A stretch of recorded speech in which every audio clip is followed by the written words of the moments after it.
Now, Channel 2 investigative reporter Mark Winnie continues our live Team 2 coverage. Mark, there were a lot of questions about how the nearly 12-hour outage was handled, and you were getting some answers today.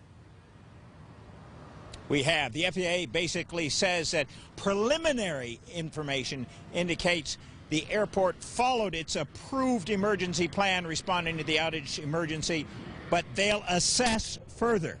I imagine a lot of folks will be assessing. After massive public inconvenience, insight into the public safety response.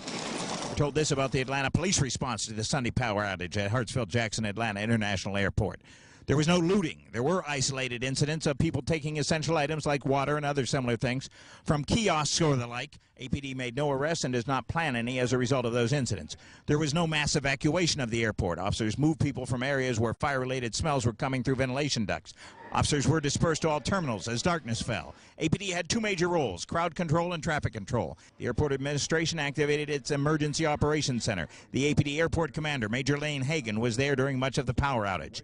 The APD motorcycle unit already had officers scheduled to work traffic around the Janet Jackson concert, and they were diverted to the airport to assist there. An agent with ATF confirmed one of that federal agency's certified fire investigators is assisting with the investigation to help determine the origin of cause of the fire that caused the massive power outage. The agent told us Atlanta Fire is leading the investigation. The FBI said there was no indication terrorism or anything else nefarious was involved in the airport power outage, and while the Bureau is monitoring the situation, it has no role in the investigation into what happened. The TSA team in Atlanta really came together. Mark Howell of TSA says as soon as the power was out, security checkpoints were shut down until power was restored. We started backup operations a little bit after 1 a.m. He says TSA asked all transportation security officers scheduled to work a morning shift today to report at 3 a.m., meaning extra TSOs were on hand this morning to ensure checkpoints move smoothly. Howell says TSA employees picked up and carried travelers in wheelchairs. This is video from Twitter.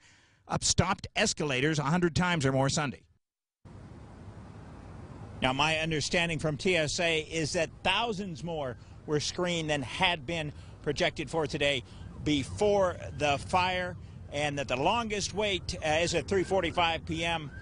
Was about 40 minutes here at the International Concourse, but most of the day travelers waited a maximum of 20 minutes at all screening checkpoints. Reporting live, Mark Winnie, Channel 2 Action News.